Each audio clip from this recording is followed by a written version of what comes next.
Hey, how's it going, everybody? Welcome into the Back to 12 podcast. I'm RC Maxfield alongside Lyle Leong Jr. On today's show, we will discuss Texas Tech men's basketball and how the bubble has officially burst for the Red Raiders as they lost up at Kansas 67-63. We'll also talk a little bit about the TCU game this past weekend and how they lost by 1 at home and how, well, I might have to go on a tangent, Lyle. But first and foremost, my guy, how you doing today?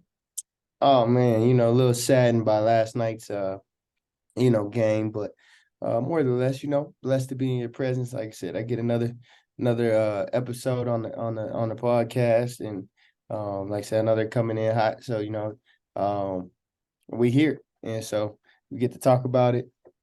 Get to hang out with my brother. Can't complain, man. There you go. Yeah, no, it's unfortunate last night, but you Yeah. know what's not unfortunate, Lyle, is that there's about 7,400 people subscribed to the channel. So shout out to each and every one of y'all. Want to give a huge shout out to y'all. And if you stay tuned, we will be announcing the winner of the Texas Tech signed football. You name the coaching, member, the staff member for Texas Tech football. Their signature's probably on that football. Shout out to Lyle for hooking us up with that. But let's talk, Lyle, about Texas Tech men's basketball. And before we even get too far into this, I want people to go down to the comments below if they're watching on YouTube and just give a one word to describe the Texas Tech loss at number 3 Kansas. A 67-63 loss for the Red Raiders. They were in it till the very end, legitimately. This was decided in the final minute of the game, really final 30 seconds. I thought Fardaws played really well last night for Texas Tech. Kind of looking at the numbers right now, you see Fardaws had, 13 and 18 last night.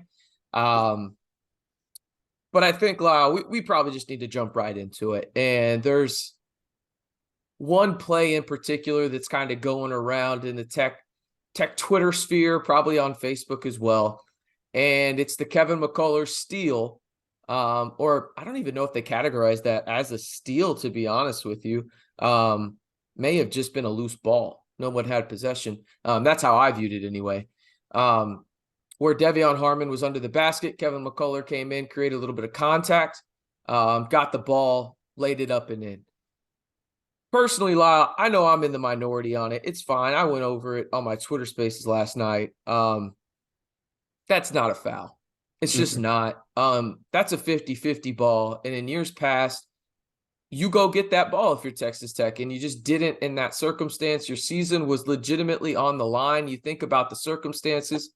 It was a 1-point game. Kansas was up. If Devion secures possession there or attacks the basketball to create maybe a foul or just secure possession for Texas Tech, you have a chance to take the lead. And who knows how the outcome of this game plays out. Kansas very may have won anyway. And by no means am I trying to say this game goes to Devion Harmon in terms of that's the reason Texas Tech lost. But what I will say is this, that play as a whole is almost kind of indicative of the whole season for Texas Tech, because they showed it in spurts in terms of Kevin O'Banner was diving on the floor to get the basketball at first, right? They made the right play. Then he passed it out. It went through Elijah Fisher's legs. Unlucky for Texas Tech. But in the end, they still have a chance to go get what they want, i.e. the NCAA tournament. And then at the last possible second, it was taken from them because of a play. And I kind of just felt like, okay, that's kind of how Texas Tech season has gone. But you watched the game, Lyle. What was your overall thought process, or what stood out to you, if it was that one play or anything else for Texas Tech? Well, I think for me the biggest thing is just effort. And I know that we probably could have made some adjustments that probably would have made it easier. But I think I kind of have a different mindset when it comes to this, as far as coaching, as far as a player.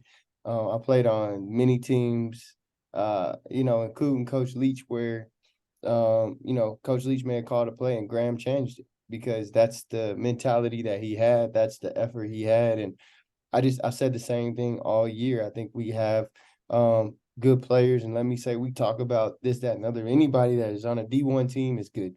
There's no one that's sorry that's on a D1 team, first and foremost. But At the end of the day, we've lost. We talked about it last night. We've lost seven and under points. We lost what we say 8 games, whatever the game. 7, if you want to include 7, you can make it that number. But the tweet I had was Texas Tech has lost 7 Big 12 games by 6 points or fewer this season. So So 2 possessions. so that comes to me, is that effort or is that coaching? Because like I said, at the beginning of the game, Kansas made no shots. And to me, if the game, or if we have an opportunity to go to the to the NCAA tournament, and a team that we're not supposed to be at their home is whatever they were, 8 of 22, whatever they were at the beginning of the game, and we're not taking advantage, to me, that's a player issue. That these guys got to find a way. And I'll always stick to that, because I felt like that was a mentality when we were there, when we were successful. It didn't matter what Coach Leach called. We are gonna make a way to find it happen. So I think that one play everybody's talking about it, that didn't define the game. Like you said, that kind of defines the season. To me, that defines the season, because that's the effort I felt like we've got all year. Because there's some games we look really good. There's some games we look horrible. And yeah, could we make some adjustments? Yeah, I get that. But also closing out, I felt last night we closed out way better than we have in previous games. And that's an effort thing. It doesn't matter if the defense don't work or not. It's an effort thing. And I also seen times where they're kicking the ball around, and I seen a player not even run out there, sit there and let them shoot the three.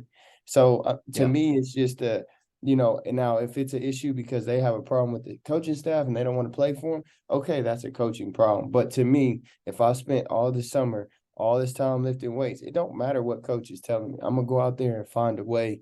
And I think that's just kind of how it's been. I think, like I said, I said this from the beginning. I don't think we have top tier talent. I think these guys are all really good, but I just don't think we've had, like my man to Kansas. What's his name? Jaylon Wilson. To be No, fair, no, though, like the one that left who? from our school. Kevin I'm McCullar. yeah, like it's to me, he's just a difference of any player that we have. And I understand he's a top player, but I felt like last year we had a couple of those guys, and this year we don't have a guy that we can go to if it comes down to the game on the line. I mean, if I ask you, hey, we got one possession, who you giving the ball to? You may say something, someone else may say I something. think there's 3 or 4 different answers. Exactly. And I just think, those that's the thing. Like in the past at Tech, we knew who was gonna get the ball when it came down to the end, or who should get it, but we had people capable of making the plays. So I just feel like we had what we had at Tech right now, plus a dude that we knew could make it happen. So those guys got to figure it out, because at the end of the day, they put in their heart, souls into this. And if it comes down to that last second, and people are just seeing that. But me as a coach, as a former player, I'm watching. To me, that was a trend from the get-go. And I really think they didn't feel like they had opportunity. Then they got on a roll and they're like, oh, shoot, we do got a chance to win.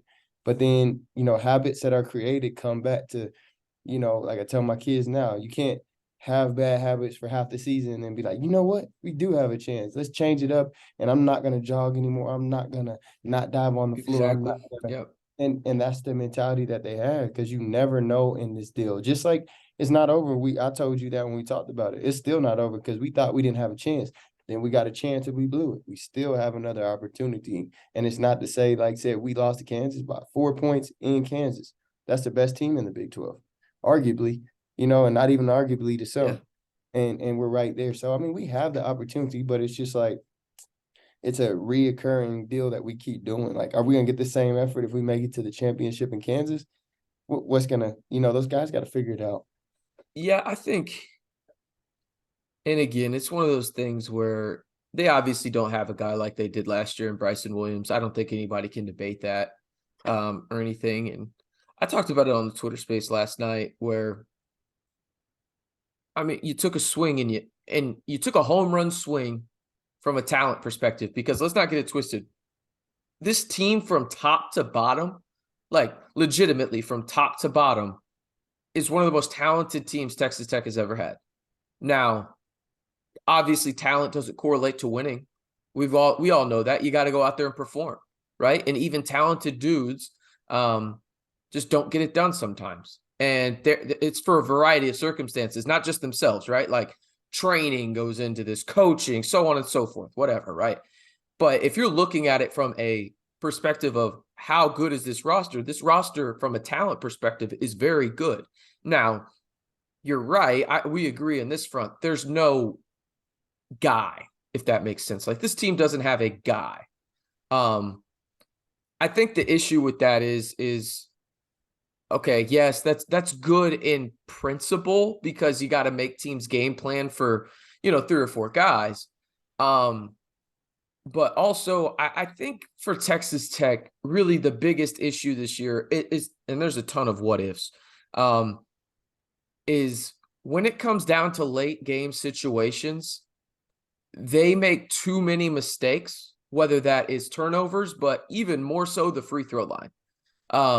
If you go back and you look at Texas Tech and what they've done in terms of those 7 losses that I mentioned, I can think off the top of my head, 2 of them at least, and those were the last 2 games, technically 3 now that I really think about it, where you could have had a very different outcome if you make the front end of a 1-and-1. If you make, just 1 or 2 of the free throws at the very end of the game. And again, this isn't what lost you the game, right? Like that is not what lost you the game. You lost the game because of, 8, 9, 10 things that happened in that 40-minute stretch, right? Like there is not one thing that loses you a basketball game when you play 40 minutes. Just like there's not one thing that loses you a football game when you play 60 minutes, right? Like it's a domino effect. And I think when you look at what Texas Tech has done this year, it just seems like in those big moments, they shoot themselves in the foot. And you got to give them credit for being in the situation to have a chance, right? Like that's a tall task in the Big 12. But also at the same time, you have to realize, okay, you are what you are, which is you're a good team by, standards of a normal conference. The problem is you don't play in a normal conference. Right. And, you look at what Texas Tech has done. Again, 7 losses by 2 possessions or less. If you just win 2 of those games, Lyle, we're having a conversation of what seed Texas Tech is going to be in the NCAA tournament. Like we're not having a conversation about like how this is a disappointing season. We're just not. But the reality is that you're not. And the only way that you're going to get in the NCAA tournament, like it or not, is if you win the whole damn thing at Kansas City. You have no other option. None. I've had multiple people today ask me, oh, well, if they beat Oklahoma State and then say they play West Virginia and Texas, they win those 3 games and then lose to Kansas, are they in the tournament? No, you're not. You have to win the whole damn thing. It's that simple. And I want to kind of transition to the coaching aspect of it because you talked about the players a little bit. I think right now, and again, maybe this is the easy way out, and maybe I'm just looking at the recency aspect of it, and people can call me out for that if they want. But the last 2 games, when it comes to late game situations, I think Mark Adams has been awful. And it's fine to be critical of a guy. I gave him his flowers when he deserved it. He shut me the hell up after that 0-8 start. But I also don't think just because, hey, you go on that stretch, I can't be critical now. And I think he deserves some criticism because of how he managed the game against TCU to end it. You have a foul to give, use that shit. Use it. You have a timeout to use it. You can't go. What's a timeout in your pocket going to get you? Nothing. It's going to get you nothing. And then he had this from Carlos Silva, the Lubbock Avalanche Journal, Texas Tech coach Mark Adams on Pop Isaac's missed layup trailing 63-60 with 15 seconds left. We had decided on going for the 3 or go ahead to try and score and get something quick. We went with that, going for it quick, and didn't get the call. It was exactly what we wanted to happen, expected Pop to be at the free throw line. I have so many issues with this, Lyle. But first and foremost is this. Why in God's green earth are you putting the ball in Pop Isaac's hands at the end of a game in a situation where he is bad? Like, I like Pop, but I think Tech has just poorly mismanaged his role this year. He is an off-ball guy. I mentioned it yesterday in the spaces, and I feel like I've said that already 4 or 5 times.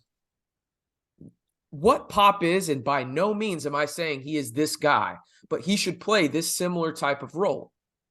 He should play a Klay Thompson type role. where he is just running around, finding space, and as soon as he catches the ball off of a screen for three, shoot it, right? Like that's what he is. And you're putting him in a situation, Lyle, coming into last night, Pop Isaacs was shooting better from three than he was inside the arc. Wow. Why are you trying to force him to make a layup at the end? Like you're banking on the ref to make a call there.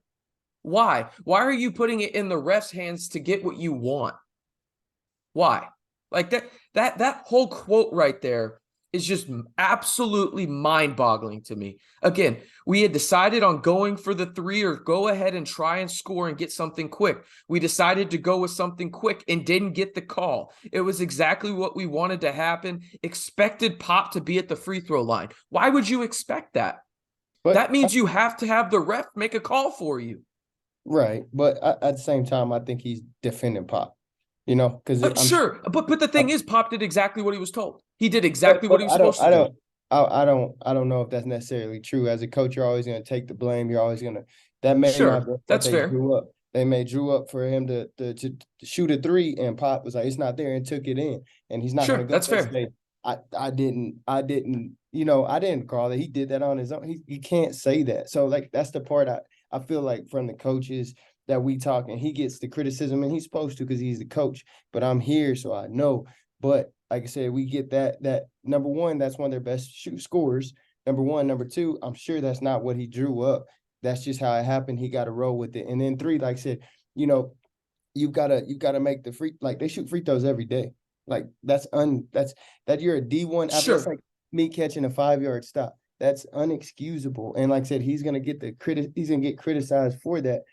But them dudes gotta be able to do that. Like they do this every But to day. expect to get a foul call, like But I mean, he's gotta say that's what I'm he's saying. gotta Like, say something positive. He can't go in there and say, well, Pop went in there on his own. He's gotta like he has sure, to I defend. get that aspect of it, but here's the thing: I have to take his words at face value. Like, yes, I understand that there's under other circumstances that come with that. I do, but also at the same time, last game really isn't helping his case in terms of like late game situations, in my opinion. And maybe I'm being too hypercritical on Mark. Maybe I can deal with that if that's the case. But again, you've had a guy in Fardaws dominating all game long. Play the free throw game at that point until you just absolutely can't, right? Like send Kansas to the line. Odds are they're going to make it? Yeah. But play the free throw game. Go get an easier bucket with Fardaws. Maybe he goes to the line. Maybe he misses one. Maybe this is a completely mute point. But I don't like the idea of saying we decided on going for the three or go ahead and try to score and get something quick. We decided to end up going something quick. I like that. I like that because that's the right decision, is going for something quick. You do not need to settle for the three there. Go for something quick, play the free throw game, right? Like I am 100% on board with that. The problem is there's better ways to go for something quick. Why are you not getting the ball to Fardaws? And again, I think, replaying that play in my mind and also watching it a couple times this morning before we recorded, I was like, okay, Fardaws had an opportunity. Would it have been easy? No, but he was bullying guys. And also, here's the thing too. No disrespect to Pop. I've already mentioned it. He shoots better from deep than he does from the field, like in terms of inside the arc. Why is the ball not in Devion Harmon's hands? Like, that's Devion Harmon in a nutshell. Like, that's what he's great at, is getting to the rim, finishing through contact with either hand even. And again, not a knock on Pop. You got to do what you got to do, right? Like, I get it. But at the same time, this goes back to my whole basic premise of this whole situation for Texas Tech this year, is I think guys were put in bad roles early on. They adjusted some of them. Injuries were part of it. But in the end, I think there's 2 or 3 guys I can look at and be like, I just don't ever think you were put in a role that me personally, I think you would have succeeded in even more. Yeah, and I agree with that. And like I said, I'm always gonna be the other way because, like I said, I draw up plays all the time that are open when you watch it on film. And if you go back and watch some of our games, you'll be like, this dude, how did he play for Mike Leach? He don't know nothing about the air raid. But these Yeah. dudes have to execute. Like some of these dudes are taking on roles that they're not asked to do. And then when they don't get in the game, people are like, man, why is he not playing? Because he's not following the roles that he's supposed to do. And I think some of those guys on the bench don't get in because they don't understand their role and play their part. It's so frustrating as a coach to draw something up, to practice something, and someone gets in the game and goes. And yeah, Davion Harmon should have the ball in his hand. But how do we know that the ball wasn't drawn up for Davion? Pop got it, got excited, went. You're playing the number I mean, 3 KU seed could have in easily Kansas. just, well, yeah, and KU could have schemed up, hey, we're not letting Devion get downhill. For sure. I get that 100%. And I just think, like I said, I just think like it's just a feeling. When you get there, the ball's in your hand, you got however many people's in there, 25,000 people screaming, you're on national TV, you got a chance to make a play. Sure. Sometimes in your head, this kid's a freshman. I guarantee you at his high school games, he wasn't playing in front of 20,000 on ESPN. So I think we got to take that into account. Some of these dudes have never been in this situation. And like I said, from my first year when I stepped out there in front of 60,000 people, I was nervous. I was absolutely nervous. To my senior year, I didn't even know that there was fans there. So I think, like I said, that's growing pains within that, him being a young guy, but also in Mark Adams' defense. Like, I'm not saying he couldn't have made better decisions, but how many times are those guys executing? And to me, when I see a guy not diving on the floor, I wouldn't be surprised if they're not executing what he's asking them to do. And when you go on your bench and other guys come in and they aren't executing what you're asking to do, at some point you have to roll with what you got. You can't say, well, you're not doing it, I'm benching everybody. He has to play somebody. So those guys have to understand their role. And sometimes guys aren't. I played with so many guys that were unhappy with their roles. And they're like, man, I'm not doing it. Then we're number 2 in the country. Oh, yeah, I love my role. Then we weren't number 2 in the country. I should be starting. Like, they have to understand the execution, the role, the effort. And I think like that's the part as fans we overlook so much. We're just like, dang, Mark Adams could do this. Mark Adams could do that. How many times are these dudes executing, doing what they're supposed to, giving 100%? That's the stuff that you can't teach. I talked to that to my kids today. Like the fact that we're talking about effort and ample games, we talked about effort. We're talking about effort. That's a player problem. You get $25,000, play on TV, playing for one of the best schools, basketball schools, conferences in the country, and you can't go out there and be excited for 2 hours when you're playing on national TV. That's a personal problem in my defense. Like I said, let me get $25K right now, give me a scholarship, and I promise I'll execute with Mark Adams. I may suck, but I can tell you I'll run over there when they skip past. I won't jog my butt over there. So I just have a problem with everything that they have. I just have a problem with the effort that they're giving. I understand like we got to make those adjustments, but I just can only imagine the execution part that we're doing by our effort. And I seen stuff that I know it don't work, but I saw Aimaq airball 3. I know he didn't draw that up. So it's just guys have to, and that's a part of the Sure. game. He's You're not going wide to open. execute every time, though. Right, but you still got to do what you're not hitting the rim. You know what I'm saying? What's he on the year? 3 for 13, 2 for 13. Okay, that's I not your. forget. It's something like that, though. Yeah. But that's not your role. But when you get excited, like I said, you get out there and you're wide open. They're leaving you open for a minute. Same with like O'Banner. They left him open series after series after series. That's not Mark Adams' fault. The man is one of our best 3-point shooters. He's wide. They're not even covering you, and you're not even hitting the rim. That's players, man. Like you have to be able to execute that. That's like Mike Leach drawing up plays, someone running down the field, or Kitley drawing plays, and we're dropping wide open touchdowns. That's not a Kitley problem. That's a kid that got to catch the ball problem. So I just think, like I said, it's a team thing. It's everybody's fault. But I just like the disrespect to be a D1 player, someone not to cover me. Like I couldn't imagine that receiver, a cornerback, felt some type of way to let me run free.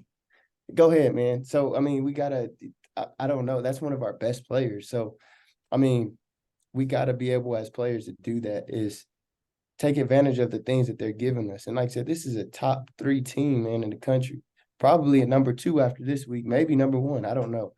But I mean, when you get these opportunities as players diving on the floor, making open shots, you have to be able to take advantage of that. There's no coaching that he could do to help this kid. And they do this every day. This is their life, So Yeah. that's I mean, there's a lot of things, right? Like it's not just on the coaching. It's not just on players. This is a right. It's everybody. program type thing, right? Like, and you're definitely taking hey, I'm standing up for the coaches, the player standpoint, and I'm doing the opposite, and it's fine.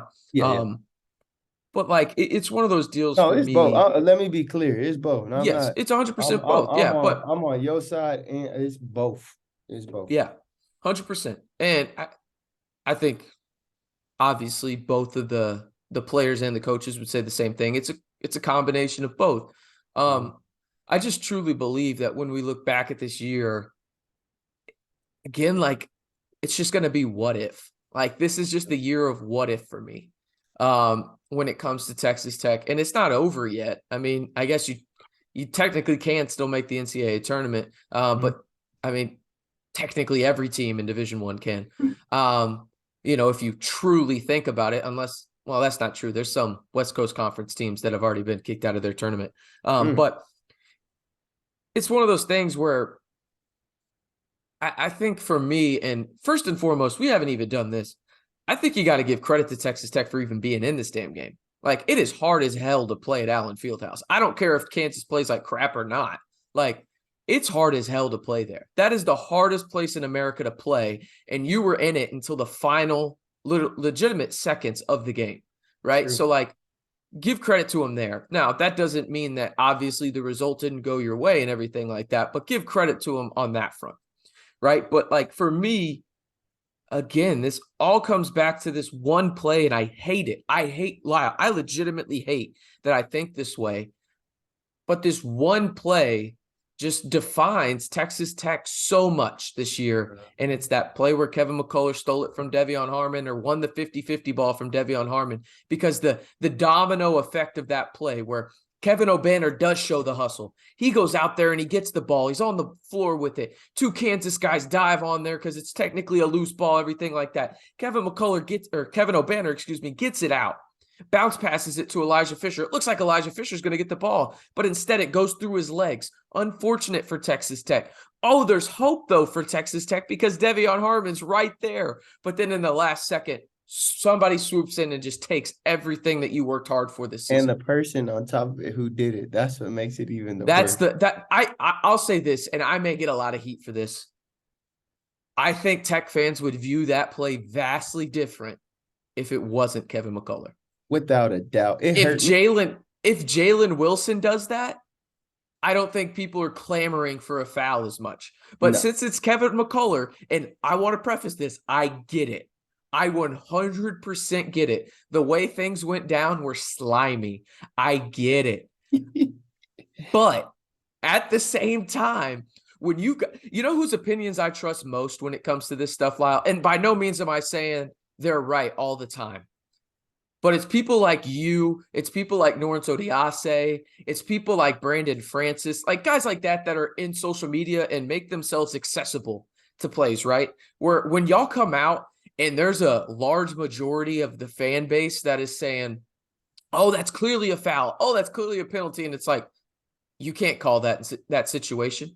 Like, you can't do it. Like, not every part of the game is officiated the same. Like it or not, it's the reality of it, right? And if you truly believe that was a foul, flip it. I want you to flip it, and Tech is the one running into that person. Do you want that foul called at that point? And I guarantee you the answer is no. Does it make it right or wrong?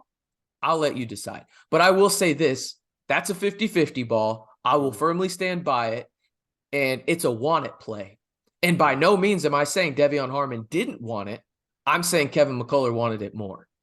And you know how I know he wanted it more, Lyle? He ended up with the fucking ball. Right. Without a doubt. That's how I know. That's how I know. I'm glad I could have my tangent there. I needed that. I needed my tangent. I told you I was going to have like a 10-minute tangent about it. So yeah, I needed it. How about we get a little positive here? What do you say? Let's do it. Winner of a Texas Tech signed football? Anybody? Let's do it. All right. Drum roll, please. I don't know how this is going to sound. I apologize if the audio gets terrible. Yeah, me too. I just don't have rhythm. I know that's sad. Listen, I know I don't have rhythm. You know how I can tell? I got to practice wedding dances, and I look like a chalkboard trying to move. It's awful. Yeah, I struggle with that electric slide. Yeah, I think we might come out to Soldier Boy or something. It's the only dance I know. Yeah, I can be on that one too. Here we go. The winner of the Texas Tech signed football over on Twitter at CL_469. I repeat, at CL_469. We'll reach out to y'all on Twitter. But congratulations, you have won a Texas Tech signed football signed by Thank you. damn near everybody and their mother on the Yeah. Texas Tech football staff. So congratulations to that. But first and foremost, after that, just thank y'all. Seriously, thank y'all for the growth and everything. It's been awesome. We're one of the most listened to Texas Tech podcasts. We're averaging like 1,200 listeners per podcast, which is baffling in a lot of ways. So we really, really do appreciate it. And again, the winner of the Texas Tech signed football is at CL_469. And so people don't come at me, hey, RC, Lyle, how did you pick this? Random number generator. Mm-hmm. Everybody got a number. We went to spin the wheel, and boom, there you go. I witnessed it live, folks. There you go. I do also want to ask this down in the comments from y'all. Do you think it was a foul on Kevin McCullar? Yes or no? Why for yes and for no? I think I know what letter's going to be there most, though, if we're being honest about it. And I get it. I think that might be a fun podcast, Lyle, in the off season when we're kind of just scrapping for content. The most hated Texas Tech player, like former Texas Tech players, or just like the players that Texas Tech fans hate the most. Hey, let's put a rule. Leave my name out, folks. Oh, no, you're definitely in the top 5. They're like, Crabtree could have had 17 more touchdowns. That's what they care about. They're like, Crabtree could have had 17 more touchdowns, Lyle, but you had to be on the field. I know that's right. You had to be on the field. It's selfish of you. I was getting the same look they was getting. I was just closer. I watched it live. A lot of touchdowns. I was like, man. Hey, man, I wouldn't be mad about it. Let's talk about Texas Tech to end the podcast. We got about like 6 minutes left real quick. And I think you and I both agree, but I haven't asked you yet. I've only said it myself. The only way that Texas Tech makes the NCAA tournament is if they win the whole thing in Kansas City, right? Like you don't see a situation where they win 3 games and then lose in the championship and get in. I wouldn't say that would happen, but I don't doubt it either. Just because of the schedule, the way they played these teams, it'd be different if they. You got to beat Oklahoma State, though, right? Yeah, they got to beat Oklahoma State, but I think they'll have a chance regardless because of the conference they're in, because of the games. Like they lost close games. It's not like they were getting blown out, but I think to ensure, like we always talk about, with our players, with like our coaches, like what they do if they want to ensure that they get in, they need to win the tournament. If not, then they're going on what's that song? A Prayer of Hope. By the Living on a Prayer? Living on a Prayer, bro. That's what they doing if we don't get it done. If Oklahoma State we lose, it's definitely a wrap.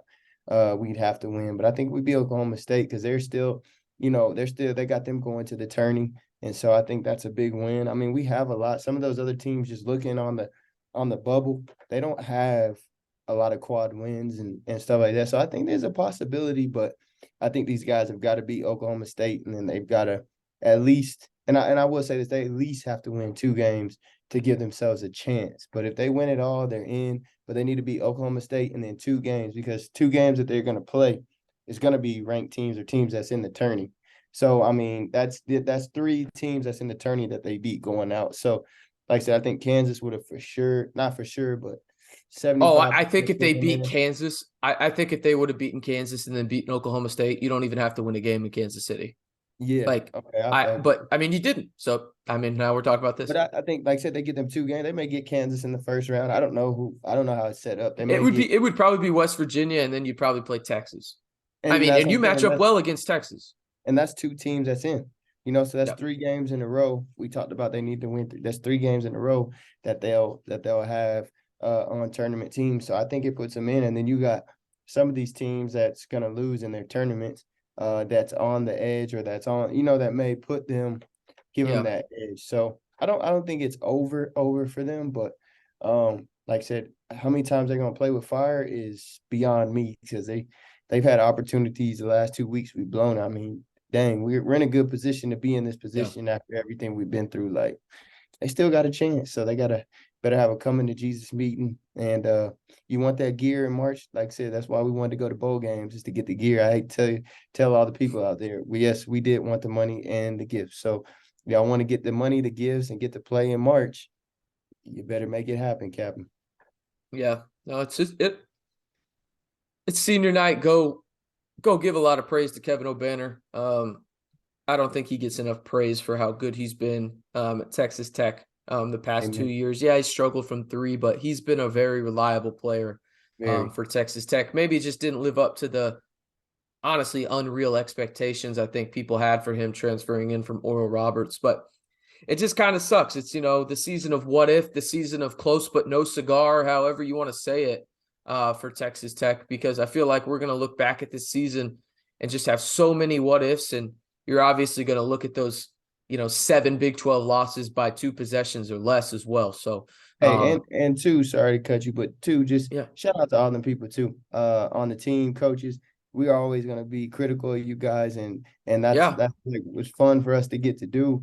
No one knows what goes on in that place except for y'all. We're on the outside looking in, but yep, we're gonna stay doing what we do. But we also want to shout out to y'all for giving us things to talk about, for giving us something to 100%. do. So the guys, I There's know a that passion y'all for it. listen. Everybody's Yeah, passionate about this we love program, y'all. like in one way or another. Yeah, but that's well said. Yeah, no, absolutely. We can be critical of you guys, but like it's not personal No, whatsoever. Like we appreciate what y'all do. I've met virtually everybody in that building. I will tell you this, I don't have a bad word to say about him as a person. Doesn't mean I can't be frustrated with how they perform on the court or the decisions that they make as a coach. And that goes both ways. They can be unhappy with me for what I'm saying, kind of deal. It goes both ways, but nonetheless, it's always fun just to talk about Texas Tech sports regardless. Lyle, where can the people follow you on the Twitter machine? Hey, the people can follow me at Coach Leong. Coach Leong. Sorry, my phone was ringing. On Twitter, No, you can you're find my good. main man at RCMB323 again. Shout out to the Texas Tech signed football winner at CL_469.